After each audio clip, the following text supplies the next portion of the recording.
What's up guys, Kyle here again, and it's time for me to read through some of your guys' comments. Let's do it!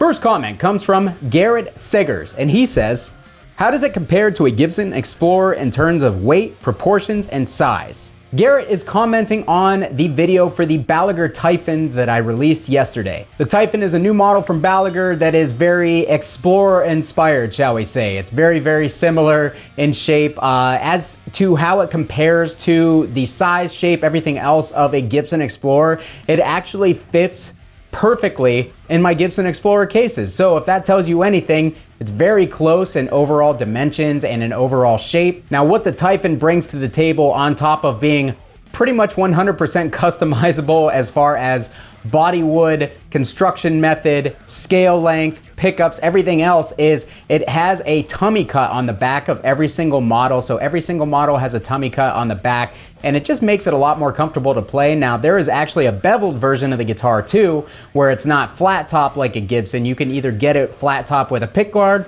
or you can get it beveled so that it is kind of slanted in at the top and bottom of the guitar. But this also, combined with the tummy cut, makes the guitar super thin up top, and it literally just hugs your body perfectly. So as far as the size dimensions, it's very, very close to a Gibson Explorer in size and dimensions, but it brings some features to the table that I think a lot of people who like Gibson Explorers but kind of want some more modern amenities are really, really going to be into. So Balaguer did an absolute great job with the Typhon. As far as somebody else did mention, and I'm just going to kind of bundle it into this comment here, someone else asked me about the neck profile on my Typhons. I actually got both the Comfy C and the Thin D. I got one of each on my Typhons, and the Comfy C reminds me a lot of like a 59 Gibson neck profile. It's fat. It just feels like home for me because I am definitely a Gibson player at heart. I own many Les Pauls and other Gibsons, and I've always really been kind of more comfortable with a thicker neck as opposed to a thinner neck. I just really like the way that they feel, and the Comfy C on the Typhon that I have, honestly, just it feels very familiar to me. I really, really dig it. The Thin D is also somewhat familiar in that it's actually kind of closer to the Gibson's thin 60s style profile. Neither of these guitars have shredder necks on them. Neither of them are ultra thin. So if you guys are looking for a guitar with an ultra thin neck, the Balaguer neck profiles just don't seem to suit that, in my personal opinion. They're definitely more in line with some of the Gibson profiles. You're not going to get any sort of like crazy thin like wizard shredder necks or anything. And the Thin D is very similar to the thin 60s profile on something like, say, my 2001 Gibson Les Paul Classic. So that is how the neck profiles are on those guitars. Those are the only two choices that you have on those two guitars. So I hope that you're comfortable with either of those two if you do order one in the future. But yeah, thanks for your comment, Garrett. Phantom Flame Zero commented on my video for the All Pedal Alc Mini, which is a mini Klon style overdrive, and said Creed used a Klon for solos with a dual rectifier on their albums. Sounds pretty metal if you ask me.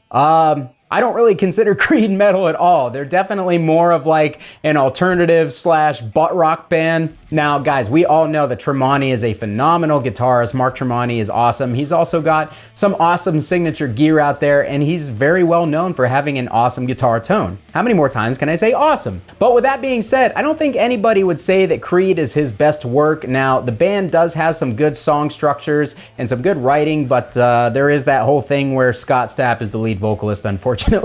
And it kind of brings the whole band down. I mean, guys, if you haven't watched Creed Shreds on YouTube, please go watch it. And it's like one of the funniest things I've ever seen. I remember watching it about 10 years ago when my band was playing in Cincinnati, and we stayed the night with a couple of other bands, and we were literally pissing ourselves laughing watching that video.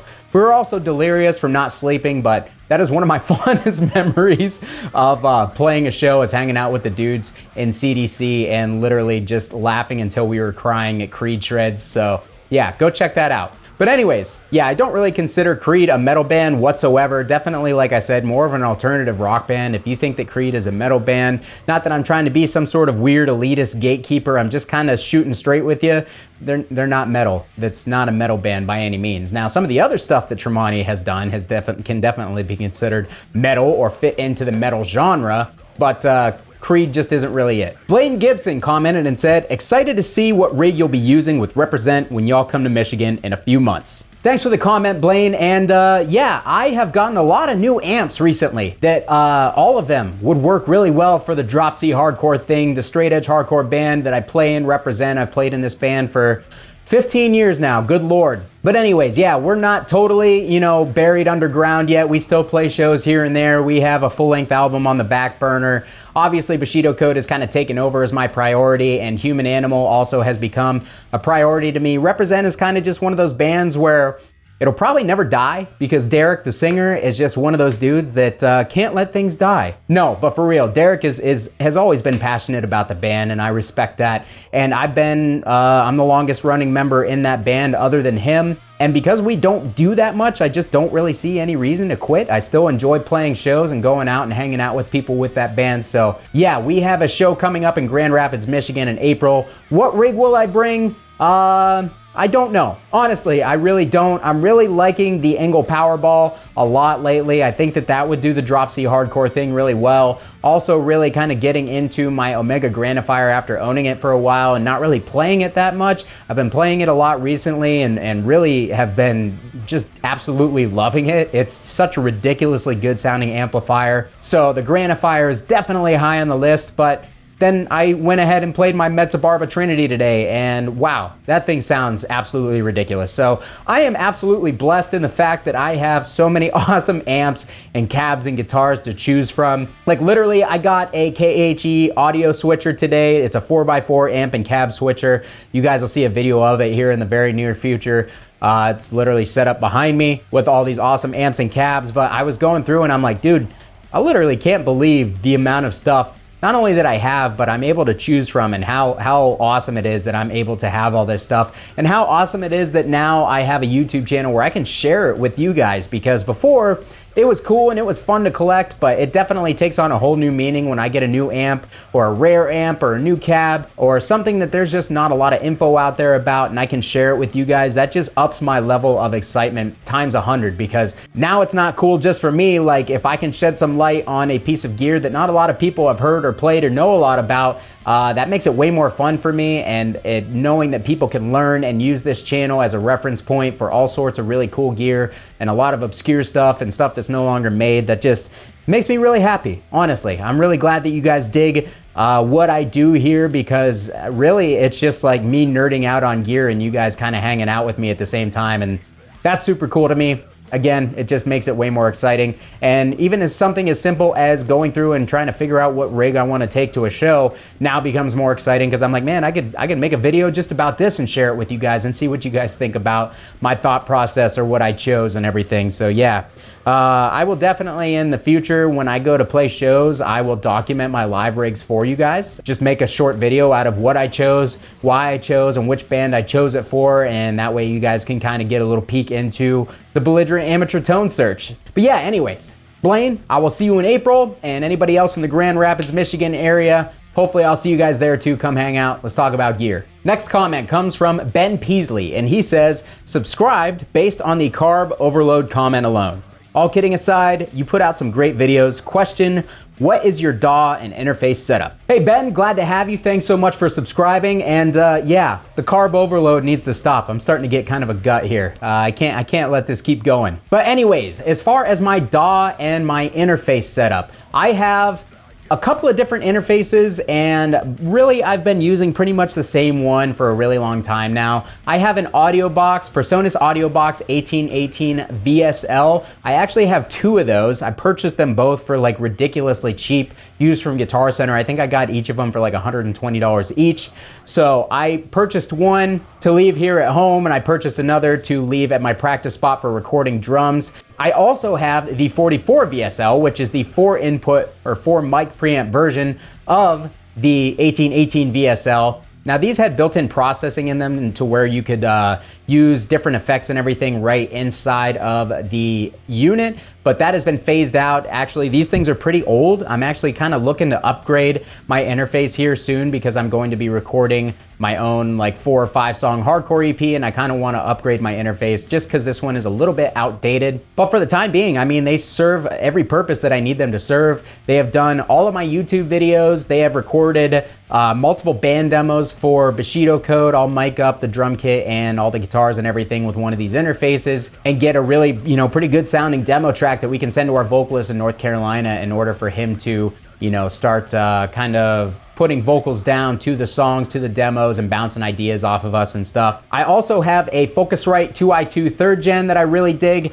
I always buy stuff when I find deals on them, guys. I got the 2i2 for like 60 bucks. I got that 44 VSL upstairs for like 60 bucks. Like I said, I got these like $120 a piece. And with the amount of stuff that I do, I'm always recording plugins upstairs. I'm recording at my practice spot. I'm recording here, and I have a desk set up out in the the belligerent amateur storage in my basement here. I have a whole desk set up there with a couple of monitors and a computer monitor and everything, so I can just plug my laptop in and everything's ready to go. So anytime I find like cheap interfaces and stuff like that that are decent quality, I'll just grab them just to have them. That way I can basically take my MacBook or my Windows laptop and just plug it into a little USB-C dongle, and everything's up and running just like that. It's really nice to have that going, and I can record my videos in pretty much any room now because I have interfaces in every room, so makes it a lot easier. But as far as the DAW, I just use Reaper. I've been using Reaper since I started. I don't really know that much about recording, guys. I really would actually like to dive into the recording thing a lot deeper here in the near future.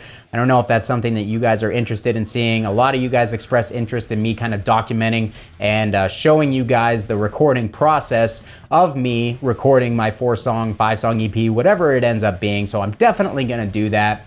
But as far as recording, I don't know if you guys wanna see like shootouts of different interfaces and how much of a difference they can make on not only like guitar plugins, but on miking guitar cabinets and stuff, because the interface, the preamps, they do have their own voice, and while they're gonna be similar, there are going to be differences between different interfaces. So if you guys wanna see something like that in the near future, I can definitely do that. And I also have a pretty decent selection of microphones on hand to showcase, different tones and ways to get different tones for guitar. Sweetwater actually sent me a couple of nice Sennheiser microphones that I'm going to be showcasing here very soon, as far as how well they work on guitar speakers for recording. So if you guys want more stuff like that, just let me know. Like I said, I use your guys' comments as kind of a barometer to see what it is that you're interested in, because I kind of have a wide range of interests.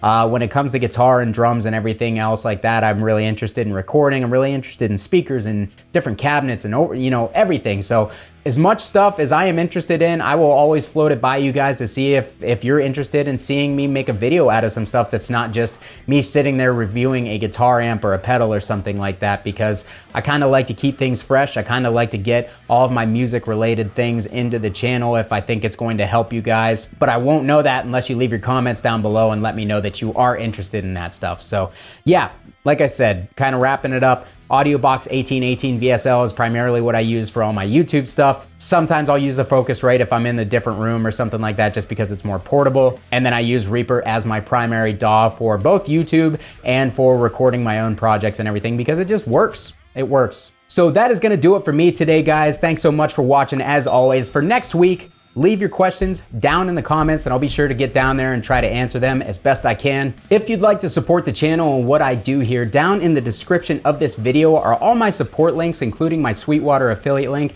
You click on that link, you get yourself something nice from the fine folks at Sweetwater. I get a little kickback, it costs you nothing extra, and it greatly helps my channel grow. Or you could consider joining my Patreon like these fine people here and helping to support the channel that way. I use the Patreon in order to fund new gear for the channel, like speakers, pedals, pickups, stuff like that. So if you would like to support the channel that way, consider clicking that Patreon link below. Thanks so much for watching, guys. Kyle here again. We'll see you next time.